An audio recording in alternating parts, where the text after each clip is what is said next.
주 안에 사랑하는 성도 여러분, 이 세상에서 가장 소중한 마음은 첫 마음일 것입니다. 첫 마음. 우리의 첫 마음이 변하면 안 됩니다.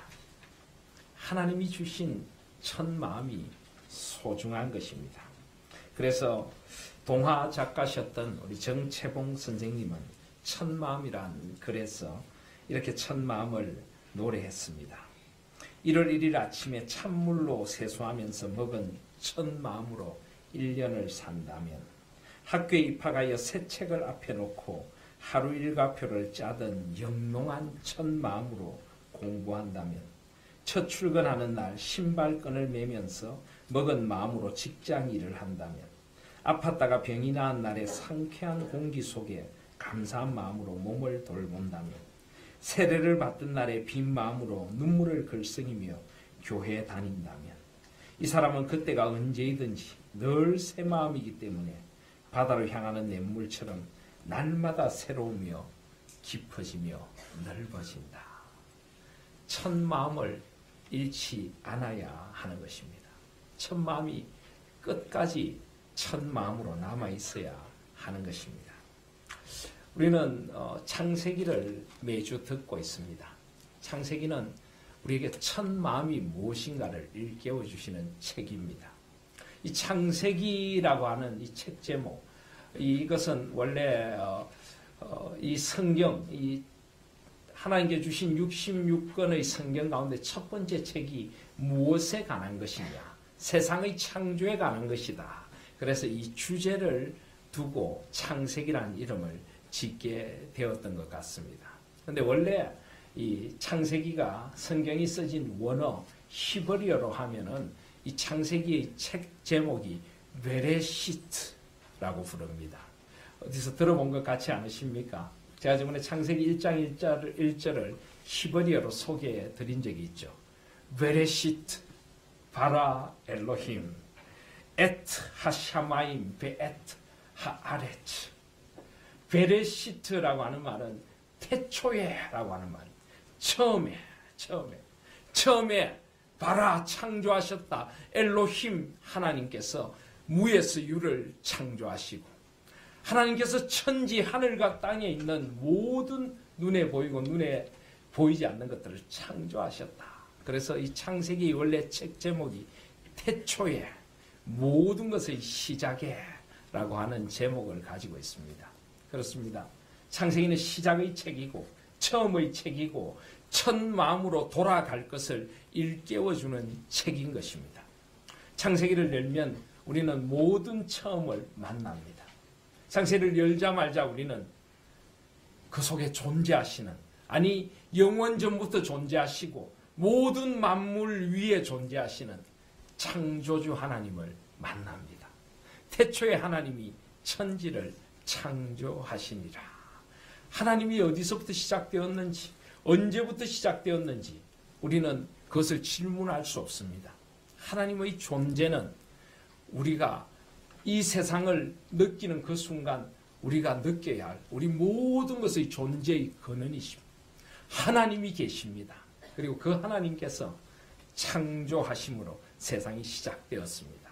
그것이 시작이고 저와 여러분이 돌아가야 할 우리의 시작인 것입니다. 그리고 하나님께서는 이 세상을 하나님의 그 질서와 조화로 정말 아름답고 충만하게 만드셨습니다. 첫째 날, 둘째 날, 셋째 날 이 모든 우주의 틀을 다 만드셨습니다.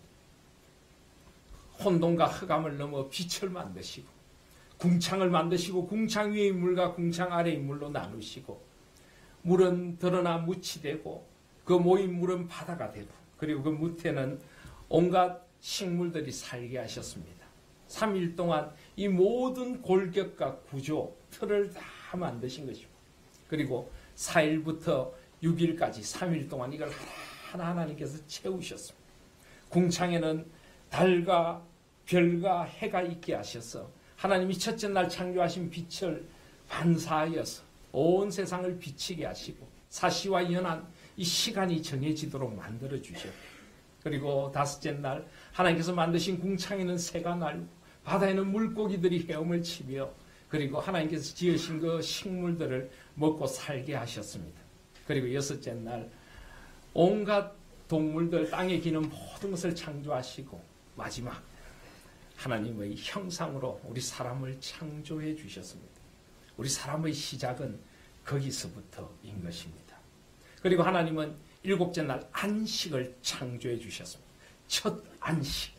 사람들은 창조되자마자 하나님을 예배함으로 생의 첫 순간을 시작하도록 하셨습니다. 하나님 안에 안식하고 하나님 안에 기쁨을 누리고 하나님을 찬미하며 하나님이 지으신 그 아름다운 세상의 영광을 찬미하도록 지어진 존재인 것입니다. 그리고 하나님은 우리를 창조하시되 흙으로 창조하시고 그리고 하나님의 생명의 기운을 불어넣으셨습니다. 그래서 생명이 되게 하셨습니다. 이것은 얼마나 아름답습니까? 우리는 흙이기에 겸손히 하나님 앞에 무릎 꿇습니다. 그러나 우리는 하나님의 생명의 기운을 불어넣으신 생명이 된 존재이기에 하나님을 찬양하고 하나님과 교제하며 하나님을 따라 의와 거룩과 진리로 지으심을 받은 하나님의 형상으로 하나님이 지으신 모든 세상을 다스려 지키는 그런 창조의 복, 그런 문화 사명을 우리에게 주신 것입니다. 그리고 하나님께서는 에덴 동산, 기쁨의 동산을 만드시고 온갖 기쁨과 즐거움과 풍성함이 그곳에 가득하게 하시고 그곳에 생명나무와 선악과 나무라는 하나님을 알아가는 아름다운 나무들도 두시고 영원한 생명의 나무도 두셔서 우리에게 무한한 복을 주셨습니다. 이것이 바로 시작의 이야기인 것입니다. 이것이 바로 우리가 돌아가야 할 시작인 것입니다. 창세기 1장 2장을 그래서 제가 외우자고 하는 것입니다. 여러분 오늘 교회 보시면 곳곳에 창세기 1장 2장이 붙어 있습니다. 무슨 이야기입니까? 반드시 외우셔야 한다. 이겁니다. 다음 주에는 한 장씩 다 나눠드릴 것입니다. 반드시 외우시고 돌아가셔야만 하는 것입니다. 오해하지 마십시오. 반드시 외우고 돌아가셔야 된다. 이러니까 외우고 돌아가신다가 아니라 외우고 그 말씀으로 돌아가셔야만 하는 것입니다. 창세기 1장 2장의 말씀으로 되돌아가야 된다. 바로 그 말씀을 드리는 것입니다. 그런데 여러분 성경에 나타난 사람의 첫 번째 말은 무엇일까요? 창세기가 처음의 책이라고 했는데 성경에 나타난 첫 번째 말은 무엇일까요? 바로 창세기 2장 23절입니다. 아담이 이르되 한번 같이 읽겠습니다. 아담이 이르되 이는 내 뼈 중의 뼈요 살 중의 살이라. 이것을 남자에게서 취하였은즉 여자라 부르리라 하니라. 여러분 아담이 그 전에 말을 했을까요? 안 했을까요? 했을 것입니다. 아담은 하나님께서 이끌어오신 각 생물들의 이름을 지어주었습니다. 아담이 각 생물을 부르는 것이 곧 그 이름이 되었더라. 창세기 2장 19절은 분명히 말씀하고 있습니다. 그런데 하나님은 그 아담이 한 말을 기록하지 않으십니다. 하나님은 별로 크게 그것에 초점을 두지 않으십니다. 하나님이 기록한 사람의 첫 말은 뭐라고요? 이는 내 뼈 중의 뼈요 살 중의 살이라. 하나님께서 성경에 처음 기록한 인간의 첫 말이 이것이라는 것. 이것이 우연일까요? 아닙니다.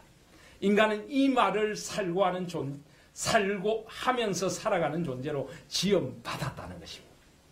이 말을 반드시 해야 하고 이 말을 하며 한 생을 살아가야 한다는 것입니다. 맞습니까? 믿으십니까? 이 말 하셨습니까?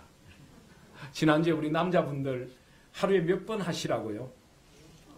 50번 하셨습니까?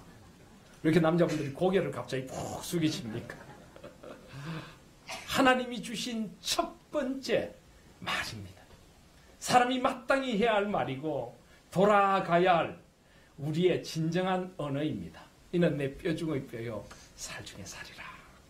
아내를 소중히 여기실 수 있기를 바랍니다. 남편을 귀하게 여기시길 바랍니다. 사람을 소중히 여겨야 됩니다.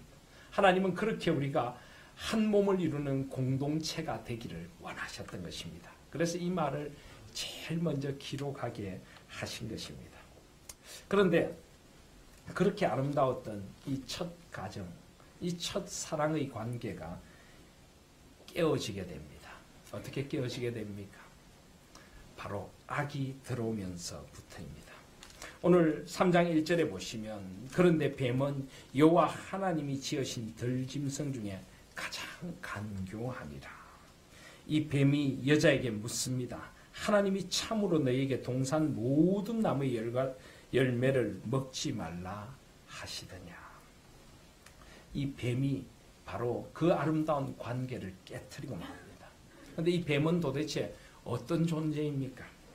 오늘 말씀은 이 뱀을 일컬어서 하나님이 지으신 들짐승 중에라고 분명히 말씀합니다. 뱀이 뭐 특별한 존재가 아니라는 것입니다. 뱀도 하나님이 지으신 들짐승 중에 하나일 뿐이라고 분명히 말씀하십니다. 그렇다면 어떻게 이 뱀은 말을 하게 되었습니까? 그렇다면 어떻게 이 뱀은 유혹자가 되어서 하나님이 지으신 그 아름다운 첫 관계를 깨트리는 존재가 되었습니까?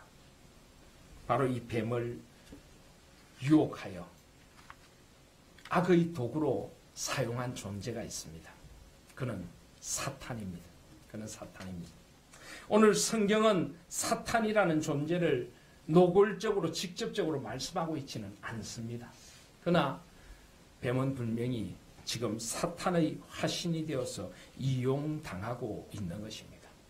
성경은 하나님의 존재에 대하여 설명하려고 하지 않습니다. 하나님은 태초부터, 아니 영원전부터 계신 분이십니다. 그것처럼 하나님께서 창조하신 첫 세상, 거기에 혼돈과 어둠이 있었던 것처럼 바로 그렇게 사탄도 존재했던 것입니다. 사탄도 하나님 밑에 있던 존재였습니다. 그런데 이 사탄은 타락한 천사장입니다. 하나님처럼 높아지려고 했고 교만해졌고 결국은 그에게 준 그 영적인 권력을 악을 위하여 사용하게 된 그런 존재입니다. 요한계시록 12장 9절에 보시면 큰 용이 내쫓기니 옛뱀 곧 마귀라고도 하고 사탄이라고도 하며 온 천하를 꿰는 자라. 욥기 1장에 보면 두루다니며 하나님의 사람들을 고소하고 하나님의 일을 방해하는 참소자 사탄, 마귀가 나오는 것입니다. 바로 이 사탄이 하나님이 지으신 그 아름다운 동산과 그 아름다운 관계를 깨트리기 위해 유혹자로 다가오고 있는 것입니다. 그런데 사탄이 다가올 때 사탄은 아주 교묘하게 다가옵니다. 3장 1절을 다시 보시면 뱀이 여자에게 물어 이르되 하나님이 참으로 너에게 동산 모든 나무의 열매를 먹지 말라 하시더냐. 이때 이 뱀의 속삭임이 어땠을까요? 아마 뱀은 이 사탄의 그 미혹 속에서 이 사탄의 목소리를 뱀을 통하여 나타내면서 아마 굉장히 달콤하게 속삭였을 것입니다. 사람의 지적 호기심을 자극하고 하나님의 형상으로 지음받아서 자율성을 가진 그 인간의 그 교만해질 수 있는 마음을 점점 부추기며 다가왔을 것입니다. 사탄은 그렇게 우리를 미혹합니다. 여러분 오해하지 마시기를 바랍니다. 우리는 사탄하면 어떤 모습을 그립니까? 특별히 우리 학생들에게 오늘 제가 일부 예배 때 물었는데요. 사탄하면 우리는 그런 모습을 그립니다. 무시무시한 모습. 검은 옷을 입고 삼지창을 들고 드라큘라처럼 이빨이 튀어나가지고 피를 쭉 흘리면서. 여러분 사탄은 절대 그렇게 다가오지 않습니다. 그렇게 다가오면 다 도망가 버리죠.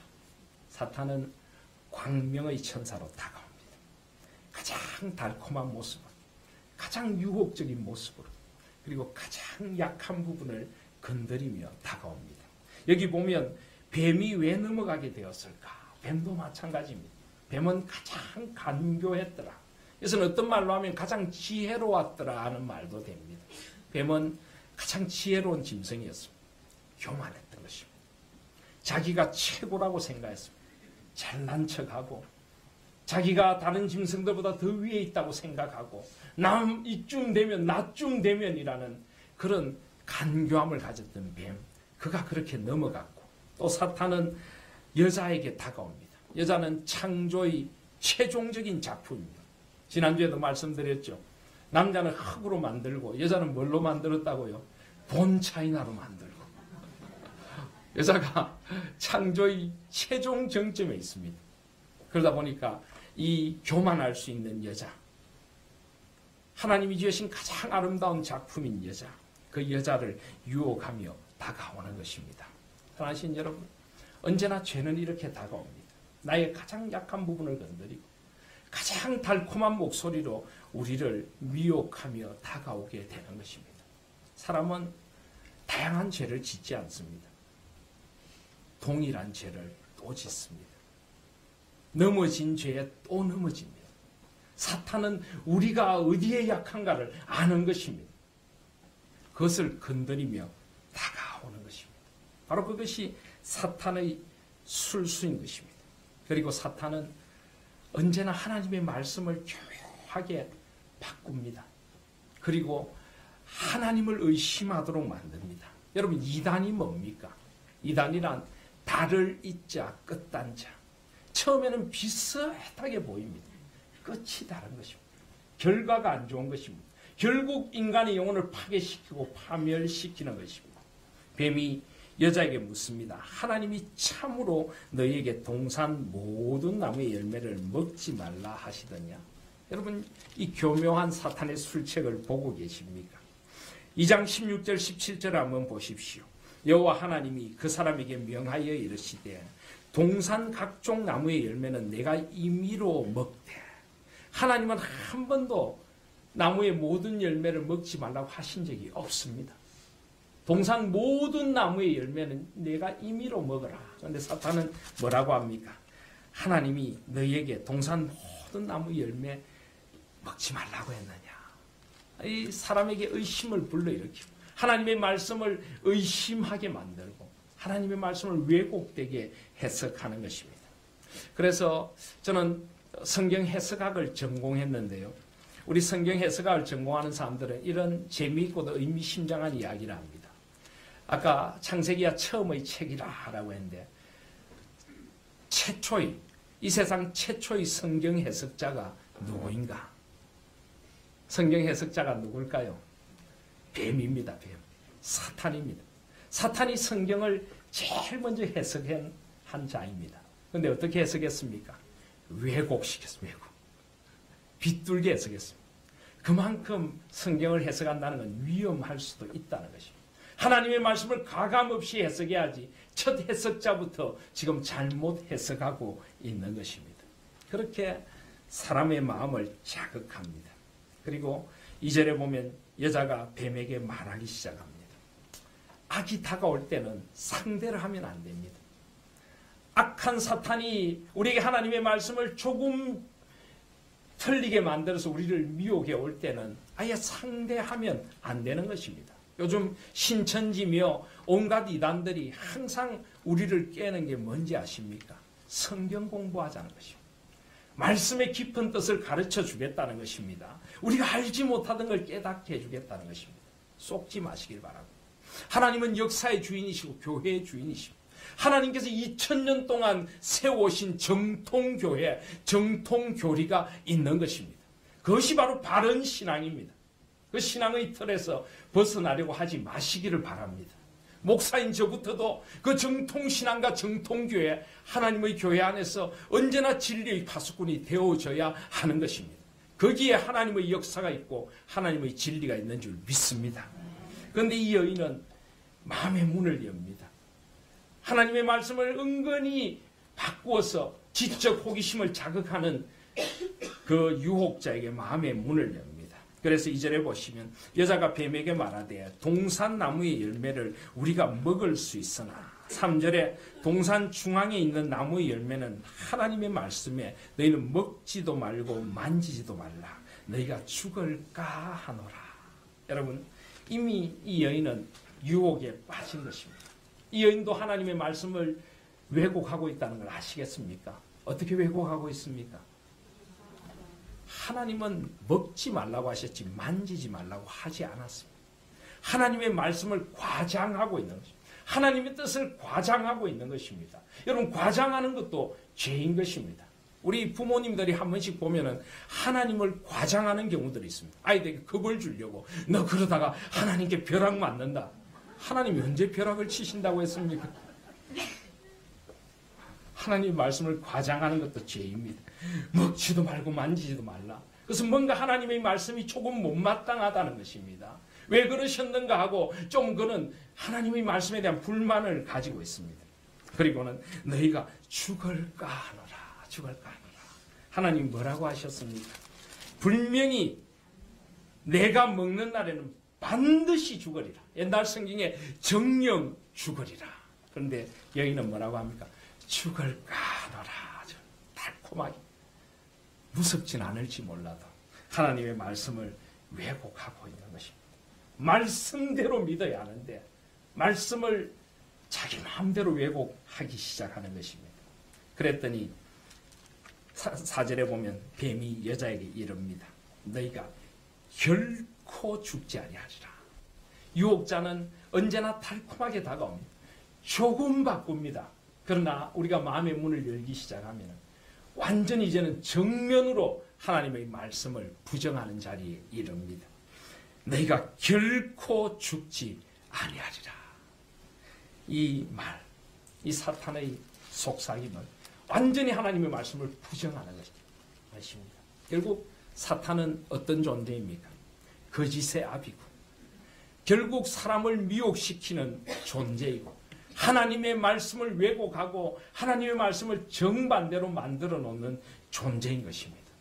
결국 그 사탄의 유혹 속으로 지금 들어가고 있는 이 안타까운 인간의 실존을 우리는 보는 것입니다. 5절에 사탄은 이렇게까지 이야기합니다. 너희가 그것을 먹는 날에는 너희 눈이 밝아져 하나님과 같이 되어 선악을 알 줄 하나님이 아심이니라. 하나님의 형상으로 지음받은 인간의 약한 부분, 나도 하나님이 되고 싶다, 나도 하나님처럼 되고 싶다는 그 교만을 사탄은 온전히 부추깁니다. 그리고 너희 눈이 밝아져 하나님과 같이 되어 선악을 알 줄 하나님이 아심이니라. 여러분, 선악을 알게 하는 나무, 이 나무는 도대체 어떤 나무입니까? 이 나무는 하나님과 인간의 아름다운 관계를 규정지어지는 나무입니다. 하나님이 만드신 모든 것은 다 선합니다. 선악을 알게 하는 나무도 분명히 하나님 보시기에 참 좋은 나무였습니다. 인간이 이것을 하나님의 뜻대로 바르게 쓴다면 이것은 가장 소중한 나무일 수 있습니다. 하나님의 뜻을 따라 살아가고 하나님의 피조물로서의 자리를 지키고 하나님을 어떻게 사랑하는가를 표현하도록 하나님께서 만들어주신 나무인 것입니다. 그런데 이 나무를 오용하도록 만듭니다. 여러분, 어떤 사람들은 하나님이 왜 선악을 알게 하는 나무의 열매를 만드셔서 이런 일이 생겼는가라고 생각하는 사람이 있습니다. 자, 이런 질문 한번 던져보겠습니다. 불, 우리 불이란 거 있지 않습니까? 횃불 같은 그런 불. 하나님께서 처음 인간에게 이 불을 주셨습니다. 이 불이 좋은 것입니까? 나쁜 것입니까? 좋은 것입니다. 이 불이 있어야 어둠을 밝힐 수 있고요. 이 불이 있어야 따뜻하게 지낼 수가 있고, 그 옛날 전기며 이런 것들이 존재하지 않았던 때를 생각해 보십시오. 이 불이 있어야 취사, 음식을 만들어 먹을 수 있습니다. 이것은 분명히 너무나 소중한 것입니다. 그런데 이 불을 써야 할 바른 용도가 있습니다. 이 불을 바르게 쓰지 않고 이 불에 손을 집어넣으면 어떻게 됩니까? 우리의 손이 타버리고 맙니다. 이런 것입니다. 하나님 지으신 모든 것은 하나님의 뜻대로 사용될 때, 하나님이 원래 창조하신 창조의 목적대로 사용될 때 가장 아름답고 소중한 것이 되는 것입니다. 선악을 알게 하는 나무도 바로 그런 것입니다. 하나님과 우리 사이에 아름다운 사랑의 관계를 드러내는 이 아름다운 나무, 그것을 사탄은 오용하도록 만듭니다. 그리고 선악을 알 줄 하나님이 아심이니라. 여러분, 선악을 안다는 것, 이것이 도대체 어떤 죄입니까? 사람이 선악을 알아야 되지 않습니까? 그렇지 않습니다. 태초에 하나님이 창조하신 사람은 오직 선만 아는 사람이었습니다. 오직 하나님만 알고 하나님 안에 있는 선만 아는 사람이었습니다. 악을 알아야 될 필요가 없는 것입니다. 왜 악을 알아야 됩니까? 사탄은 지금도 우리에게 유혹합니다. 사람으로 태어났으면 이것저것 다 해봐야 돼. 이런 경험도 해봐야 되고 저런 경험도 해봐야 돼. 세상에 알아야 될 것이 너무나 많아. 그러면서 은근히 우리에게 악도 한번 해보도록, 세상의 것도 한번 해보도록 우리를 유혹합니다. 그러나 악은 우리를 파멸시킵니다. 악은 모양이라도 버리라라고 성경은 말씀하셨는데 온갖 악들이 우리 주위를 돌아다니며 우는 사자처럼 우리를 삼키려고 합니다. 그런데 이 악의 발을 들여놓는 순간, 악을 아는 순간 그것은 하나님과 같이 되는 것이 아니라 악에 물든 존재가 되고 마는 것입니다. 그들의 눈이 밝아지자마자 그들은 자기들이 벌거벗었음을 느끼게 됩니다. 수치심을 느끼는 것입니다. 악은 하나님 앞에서 우리의 실존을 파괴합니다. 악은 사람들과의 관계를 깨어버립니다. 악은 세상과의 관계를 깨어버리는 것입니다. 사탄이 악을 알아라. 그 악은 결코 달콤한 것도 아니고 결코 우리를 행복하게 해주는 것도 아닙니다. 그것은 결국 인간을 파멸 속으로 집어넣는 것입니다. 그리고 선악을 하나님처럼 알게 된다. 제가 전에도 설교 때 그런 말씀을 드렸는데요. 여러분, 선악을 하나님처럼 알게 되는 것이 과연 축복일까요? 여러분, 선악의 기준이 어디에 있어야 합니까? 오직 하나님께 있어져야 합니다. 하나님께서 선하다고 하시는 것이 선한 것이고 하나님께서 악이라고 하는 것이 악인 것입니다. 그런데 인간은 선과 악을 알게 하는 나무의 열매를 따먹은 후에 자기가 하나님이 되어서 자기 마음대로 선악을 분별하는 존재가 되어버렸습니다. 자기에게 유리하면 선이고 자기에게 불리하면 악인 것입니다. 극단적인 예를 들면은 저 북한의 우리 김정은 수령동지, 그 사람이 악입니까 선입니까? 악이죠. 악. 저하고 조금 닮긴 했지만은 악입니다. 악. 분명한 그는 악입니다. 악의 화신입니다. 그런데 김정은 수령동지한테 찾아가서 한번 물어보십시오. 당신 악인입니까 선인입니까? 자신이 뭐라고 할까요? 자기는 위대한 수령동지고 민족의 영도자라고 하지 자기는 악이라고 하지 않을 것입니다. 하나님 보시기에 그는 분명한 악인데, 하나님 보시기에 그는 분명히 하나님의 나라를 깨트리고 사람들을 파멸로 몰아넣는 악인데 자기는 위대한 일을 하고 있다고 합니다. 이게 인간인 것입니다. 선과 악의 기준이 인간에게로 옮겨가면은 이런 일이 벌어질 수 있는 것입니다. 우리도 선과 악을 알게 하는 나무의 열매를 따먹으라니 내 마음대로 선과 악을 판단합니다. 나에게 유리하면 선이고 나에게 불리하면 악이고 나에게 돈이 되면 선이고 아니면 악이고 사람들을 내 마음대로 구분짓고 경계짓습니다. 좋은 사람, 나쁜 사람, 악한 사람, 아닌 사람 내 마음대로 하나님 보시기에 그가 바른가? 그가 잘못되었는가? 하나님 보시기에 이 나라가 잘못되었는가 바른가를 판단하는 것이 아니라 내 마음대로 판단하는 존재가 되고 말았습니다. 이것이 바로 악이 우리를 파멸시킨 왜곡된 자, 진리를 잃어버린 인간의 모습으로 결국은 파멸의 길로 나아가게 만드는 것, 그게 사탄입니다. 하나님이 지으신 우리를 파괴시키는 것이 사탄의 목적입니다. 온갖 거짓과 비진리로 사람을 물들게 만드는 것이 바로 사탄의 실체인 것입니다. 결국 인간은 그 유혹에 넘어갑니다. 6절에 보시면 여자가 그 나무를 본즉 먹음직도 하고 보암직도 하고 지혜롭게 할 만큼 탐스럽기도 한 나무인지라. 여자가 그 열매를 따먹고 자기와 함께 있는 남편에게도 주매 그도 먹은지라. 결국 유혹에 넘어간 인간은 탐욕의 눈을 들어 이제 그 나무를 보게 됩니다. 여기 본다는 것, 보는 것이 위험할 수 있습니다. 하나님이 지으신 눈은 하나님을 보도록 만들어졌습니다. 물론 우리가 영적인 존재인 하나님을 우리 육신의 눈으로 볼 수는 없지만 우리 영혼의 눈이 열리면 온 세상에 가득한 하나님의 손길을 보고 하나님의 살아계심을 볼 수가 있습니다. 말씀을 보고 하나님이 가리키시는 진리의 길을 보고 걸어가고 선한 것을 보고 착한 것을 보고 하나님의 아름다우신 것을 보고 찬송하도록 지어진 이 눈, 이것이 사탄에 의해서 왜곡되니까 그는 탐욕의 눈으로 봅니다. 먹음직도 하고 보암직도 하고 지혜롭게 할 만큼 탐스럽기도 한지라. 요한 1서 2장 15절 16절에 보시면은 이 세상이나 세상에 있는 것들을 사랑하지 말라. 누구든지 세상을 사랑하면 아버지의 사랑이 그 안에 있지 아니하니 이는 세상에 있는 모든 것이 육신의 정욕과 안목의 정욕과 이생의 자랑이니 다 아버지께로부터 온 것이 아니요 세상으로부터 온 것이라. 이 세상도 그 정욕도 지나가되 오직 하나님의 뜻을 행하는 자는 영원히 거하느니라. 결국 사탄은 이렇게 우리를 유혹합니다. 육신의 정욕, 안목의 정욕, 이생의 자랑. 우리의 육신의 욕심을 채우고 싶고 성적인 쾌락이라든지 온갖 육신의 욕심을 사탄은 채워주겠다고 합니다. 그게 행복이라고 합니다. 그러나 그것은 파멸입니다.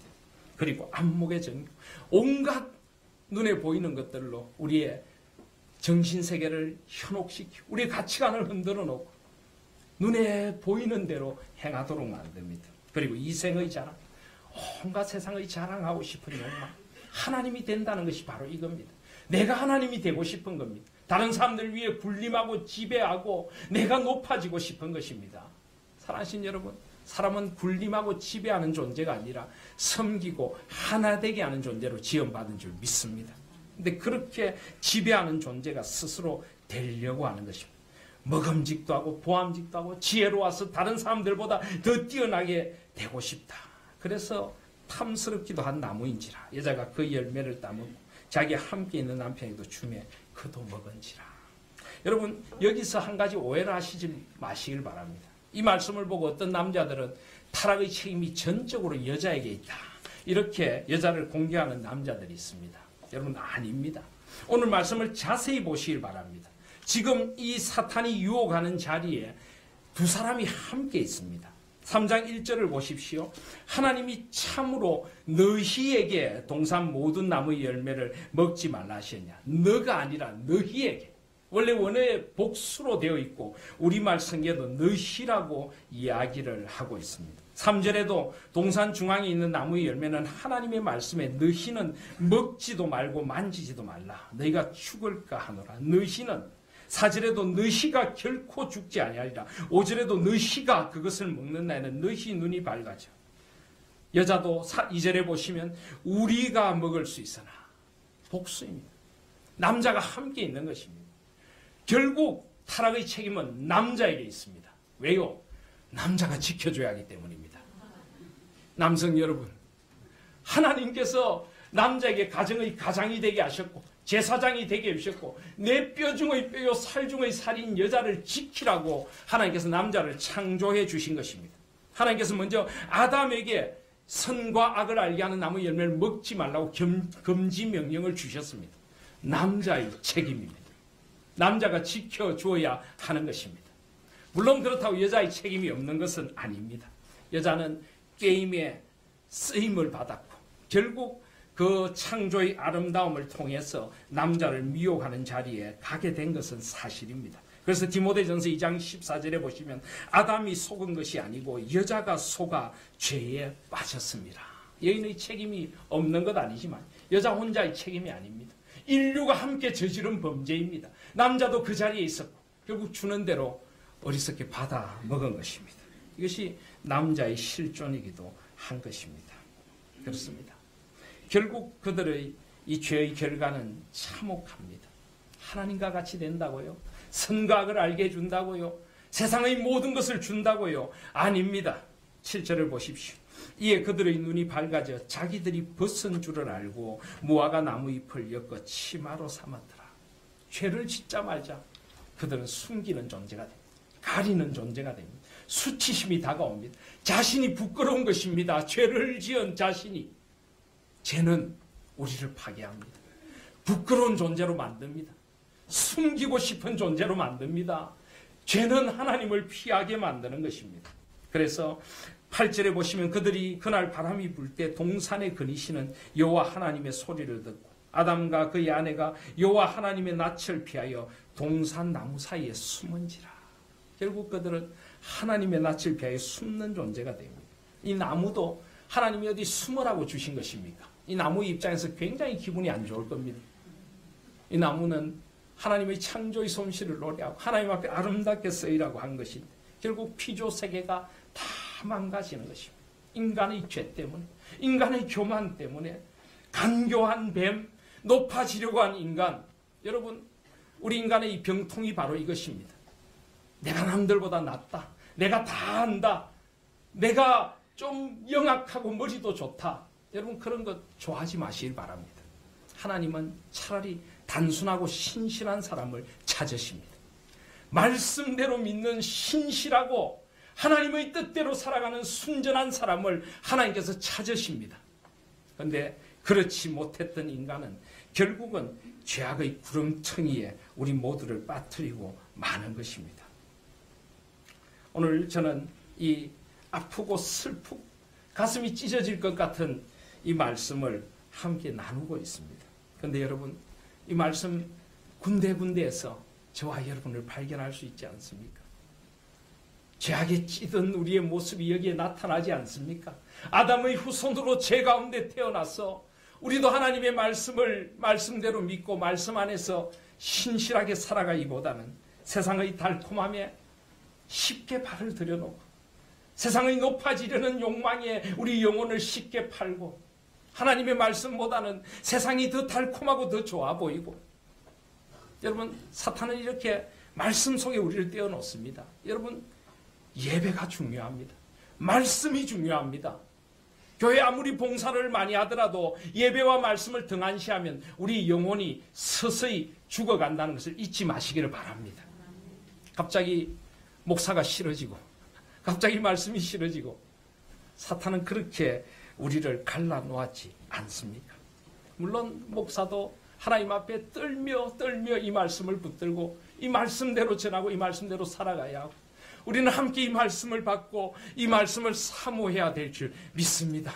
하나님 앞에 은혜 받는 자리, 지금은 은혜 받을 때요, 지금은 우리를 찾으시는 이 자리를 우리가 놓쳐버리면 안 되는 것입니다. 얼마나 하와와 이 아담은 후회의 자리에 빠졌을까? 왜 하나님이 주신 그 아름다운 관계를 깨뜨렸을까? 그런데 우리도 이런 어리석은 자리에 나갈 수 있다는 것을 오늘 말씀은 우리에게도 가르쳐주고 계신 것입니다. 근데 여러분, 그것이 끝은 아닙니다. 결코 그것이 끝은 아닙니다. 9절에 보시면 여호와 하나님이 아담을 부르시며 그에게 이르시되 내가 어디 있느냐. 하나님은 다시 찾아오시는 하나님이십니다. 하나님은 절대 우리를 포기하실 수 없습니다. 하나님은 하나님의 형상으로 지음받은 하나님의 아들, 딸, 자녀된 우리를 절대 포기하시지 않습니다. 절대 영원한 멸망은 없습니다. 하나님께로 돌아갑니다. 하나님께로 돌아가면 거기에 회복의 자리가 있습니다. 아니, 하나님이 찾아오시는 것입니다. 그 동산 어두운 그늘에 숨은 그들을 찾아오셔서 아담아, 내가 어디 있느냐. 이 음성을 저와 여러분에게 부르시는 하나님의 음성으로 들으시길 바랍니다. 누구야, 어디 있느냐? 열아, 어디 있느냐? 왜 너가 거기 서 있느냐? 왜 나를 피해서 죄악에 물들어 그 자리에 서 있느냐? 하나님 오늘도 우리를 그렇게 부르시며 찾아오십니다. 오늘 하나님을 만나시기를 바랍니다. 내일이면 늦을지 모릅니다. 어떤 사람은 하나님은 아담을 찾아오셨는데 나는 안 찾아오셨다고요? 지금 말씀으로 찾아가고 계시지 않습니까? 저와 여러분을 부르시지 않습니까? 돌아오시기를 바랍니다. 어디에 서 계십니까? 여러분이 서 있어야 할 자리가 하나님이 창조해 주신 그 마땅한 자리가 맞습니까? 아내의 자리가 맞고 남편의 자리가 맞고 부모의 자리가 맞고 하나님의 성도로서 그 자리가 맞습니까? 아니면 돌아오시기를 바랍니다. 아니면 돌아가십시다. 내가 서 있어야 할 자리가 있습니다. 아담아, 내가 어디 있느냐? 하나님은 지금 우리에게 이 음성으로 찾아오십니다. 돌아가십시다. 하나님께로. 그러면 살리라. 나를 찾으라. 그리하면 살리라. 하나님은 이 회복을 위하여 우리를 부르시러 오신 것입니다. 예수 그리스도 안에서 누구야 어디 있느냐? 당신의 아들을 주시기까지 온전히 우리를 다시 찾으시고자 하나님께서 오신 것입니다. 오늘 우리 죄의 자리를 일깨워 주신 하나님의 말씀을 깊은 마음으로 듣고 돌이키시는 하나님의 이 말할 수 없는 은혜를 너무나 깊은 마음으로 듣고 돌이키실 수 있는 저와 여러분들이 되시기를 주님의 이름으로 축복드립니다.